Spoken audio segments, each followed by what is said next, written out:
Hey, what's up, guys? Back with another video on the World Hotel Championship 2024. So this was day one, round seven. So typically in the World Hotel Championship, you play 13 rounds each. In day one, you would play 7 rounds, and in day two, you would play 6 rounds. So the reason being, there's always kind of a buffer on day two for a playoff match between the fourth and fifth if there's a need. If there's same points, like for example, if both players are 9 points or 9.5, you then have a playoff match.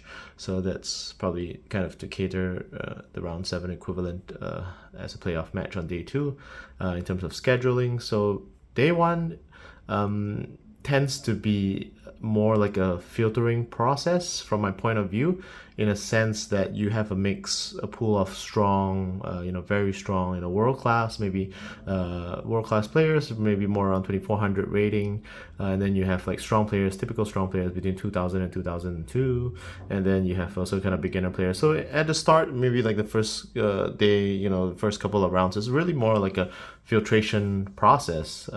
Whereby the strong floats up and then the weak kind of sinks downwards. So towards the round seven, it's kind of people settling into their own bracket. So I find myself interestingly paired with Chun from Hong Kong, and obviously he and I are great friends as well. So it's always difficult to kind of meet great friends, and I kind of followed his route as well. So I think he followed a similar route in a sense that we both won the first 4 games, and then we kind of lost the last two. I mean, the last two to world class players, like the Japanese players, and then finally we were meeting in round seven to kind of almost settle the score in a kind of a mini little final between him and me. Yeah, so this was extremely difficult to kind of approach, and I think pre tournament I actually had some private practice sessions with him, and I kind of lost all 3 games against him. So it was extremely stressful to kind of come into the game. Yeah, after playing 2 world class players, and then you're playing a third former semifinalist in 2017, Lee Chun Wan. So yeah, basically he was drawed black and I was drawed white.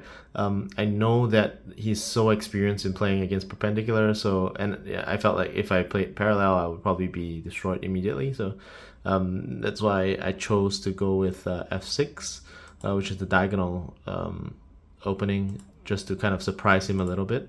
And then he played the standard cow opening, and I played the chimney, just kind of looking for a certain variation there. Just so I was surprised that he played d3 here. So I decided to just kind of play a random variation that I saw someone pretty strong play online, just to try it out. So I thought that I'll do like a bit of a spin-off of what that nickname did, that account did online. So I thought I'll follow this variation of c6, c7, which is a typical response against it, and then followed by b5 in between to kind of cut into the center, just to play out a little bit of variation. And then black, I think after playing c4, I felt like he was in a huge advantage and a good position.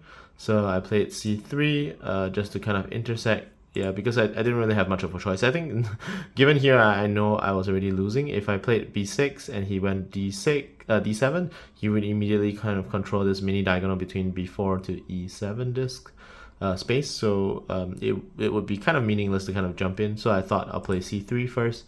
But over here, interestingly, Lee Chun-wan decided to go with d7. I would think that if he just played e3 and kind of forced me to jump to the left side, and he continued with f3, that would give him a huge advantage, and he could probably easily run away the game. But him playing d7 felt like it gave me an opportunity to kind of regroup back to e3, because that kind of leaves him with f3. But again, he played a surprising move to a6. I think it wasn't too bad. But he kind of shaved some advantage off. I think I was almost like -8 or 10 in the opening, and then after these 2 moves, I was kind of improved to -4. And so this kind of took me some time to decide, because if I played d8, he would simply just play f7, e7, f8, which is kind of a standard response. And if I played b3, b4, maybe if I played b3 and he went f3, I would still have a big problem. And b3, b4, and then a4, yeah, that could probably work as well, but he would still kind of go to f3 and I'll still be trapped. So I thought that instead of doing that, and at the same time I didn't have access along this mini diagonal, I thought I would just play b6 with the understanding that I'll control both this at once. So that's what I did, which I think it turned out to be the best. I wasn't aware that it was the best because I had already kind of been out of book since a few moves before. So I was completely flying blind into this one. But somehow over here, instead of taking a5, he went with f3. So I think that kind of gave me some chances to kind of control the game in a way, because he didn't respond to the edge, and then he played one outside that created one move for me either on f2 or g3. I played one more to kind of form a stalemate edge over here with one square space over here.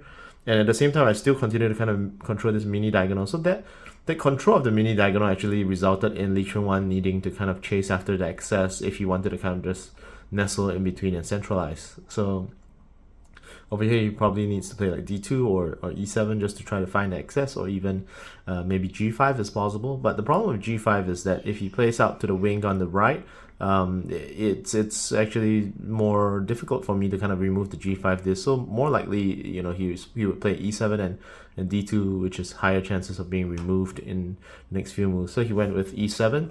So the e7 disc established would then kind of target you know, a quick regrouping move to b4. So I decided to guard against it because I didn't feel like I needed to kind of extend it, and at the same time capturing b4 blocks that move. I was not afraid of him taking a3 because I still had access to a5, and I also created a c4 disc to kind of target the next good move, which is at f7. So that seemed to kind of make sense for me. Over here he played out to d2, which is the other move that we talked about earlier in terms of, you know, what might be good to play. So over here so this is probably taught to, you know, most Singaporeans by Sukuni Makoto, who is a two-time former world champion. He once said that, you know, if you're kind of facing a square like c2 or e2, so basically if you look at the axis, e1 is basically a b square, and f1 is a square, and g1 is a c square.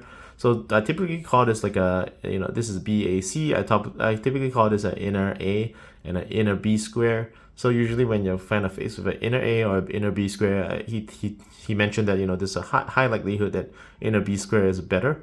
So because mostly you're kind of keeping to the center of the board, because you know, D and E columns are kind of more to the center than the C column or the F column. So, you know, that's kind of how he kind of, it gives a general guideline, but it's not always the case. It depends on the situation. But in this situation, I would say that I very much prefer that he plays to maybe c2 or b3 in the future. So that's why I took up e2 to kind of just centralize over this way.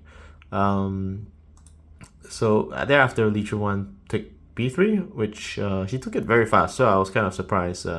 Like, was he really confident that he was ahead?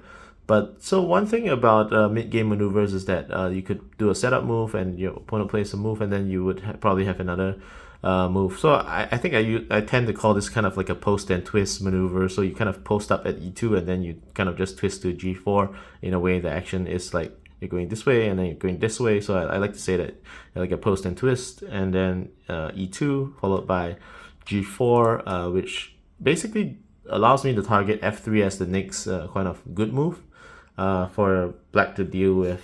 So yeah, basically that's the purpose. So I think Li Chun saw it and he quickly kind of just blocked f2, because if he played f1, I would simply still play f2. So he decided that blocking was the best. I think over here I did have a big dilemma because he controlled all the key lines.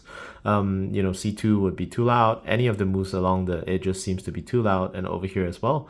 So I was kind of forced to kind of look at other moves. So I was looking more kind of like a, if I played f8 and e8, I wouldn't have access to f7 anyway. So maybe more like I was considering e8, maybe e8, d8, but I still don't have access to f7 for a nice move. So e8, d8 maybe follows by f8, g8, and I still would have to kind of find access to f7. So over here in this situation, the key is to pretty much get f7 in place. Yeah, so earlier we mentioned this is too loud, and if I did this, I still wouldn't have access to here. These are too loud. It wouldn't be meaningless to kind of set up that. And if I did this, I would still kind of be forced to play over to this side. So if you kind of think through the sequences that way, you would realize that it doesn't make sense to kind of develop a shape that leads to leads you back to the same spot where you still have the same issue about needing to kind of go to f7. So finally, after looking at all options, I decided that a3 forms up b3, but at the same time, it gives up an easy black c2, but a3 c2 followed by f7 kind of allows me to continue to play or stay alive in the game in a way. That's how I thought about it.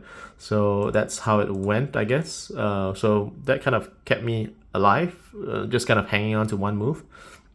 So sometimes in Othello, the kind of difference that you have in each game or each situation is really, the difference could be as thin as half a tempo, and let alone one entire move. So over here, when black plays to g3, he played it pretty quickly as well. I kind of thought that maybe besides g3, there were other options to consider as well. For example, like maybe a5 or a7. Yeah, maybe a7 is still more susceptible to attacks by d8, so maybe a5. I might have expected a5 a little earlier. Yeah, but anyway, it's more or less the same, but g3 probably allows him to hold out the a5 option more. So g3 then kind of gives me an easy c1 move, given that he's removed e3 and f4, and this clears out a clear column. And in fact, the kind of expected play out is kind of c1, and then if he plays somewhere on the right to remove the g4 disc, I would then have one more move to d1, which to me felt a little strange, because I think he, instead of playing h4, I thought he would still have the option to play kind of a5 and feed the unbalanced edge, and maybe like just feed off the b1, a1, a2, b2 combination, followed by him taking a8. So I was thinking more like, would it go like this and then this, something like that, but yeah, didn't go that way. But I would imagine that this sequence gives him a slight advantage. But if I didn't take it, the corner, I do still have the option to maybe do something like this. You would extend it this way and it will go this way. Yeah, I guess this probably still looks good for me in a way that I could still do this, and maybe he'll do this, perhaps. It could go along these lines, and I guess, yeah, probably for white it still looks good, so maybe not there. So he went with h4, and I went for the easy d1 because there is no access to e1 for black, and at the same time consolidating the top edge then allows me to kind of target g5 next. So thereafter he defended g5, which at this position I kind of thought that I kind of chased up on the advantage that I kind of lost in the opening. So over here I had to kind of think through, because there are a few options. I could go like e1, and then probably progress, like if he takes f8, but I think my concern for e1 might be him going to b7, because once you kind of squeeze through the columns, he could consider this option and then just kind of jump in here. At the same time, he could just go here and I would still be potentially stuck. But I didn't want to kind of approach the f2 disc, because removing the f2 disc basically gives two tempos, like a b2 and then 3 out of 4 in a corner maneuver. My thoughts were I would put maybe even consider f8, but f8, maybe say e8, I would go this way, and it would still kind of result in me going to g6, and then just coming back to e1 after that exchange. I didn't really feel that that was necessary, because it was kind of developing the lower edge a bit too fast. And I also thought about d8, but if you went to f8, then this will not yield me any advantage, and it will give him extra 1 and 2 moves here, so didn't really make sense to go that way. Yeah, so I thought instead of doing that, I'll just kind of leave it hanging here and then kind of let him attack. At first I was thinking he might take f8 and then I'll probably take h6, but he attacked this way, and I thought that I'll just cover this edge immediately, because he has no way to kind of access and the b1 to kind of give up the corner and exchange for the wedge to a2 and the a8 corner.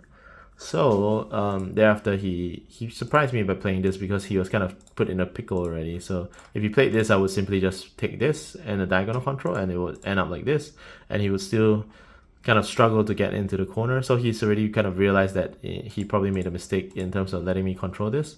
So I guess in a way diagonal openings do kind of lead to such situations. That's the kind of strength and benefit. It leads to obvious edges, checkerboarding patterns, and at the same time it does help to it's a double-edged sword. Basically, you could use it to your advantage and form a shape like this, but at the same time you could mess up entirely and then be in a very tough situation. Yeah, so Chun played this to kind of avoid g7, so that's a reasonable move.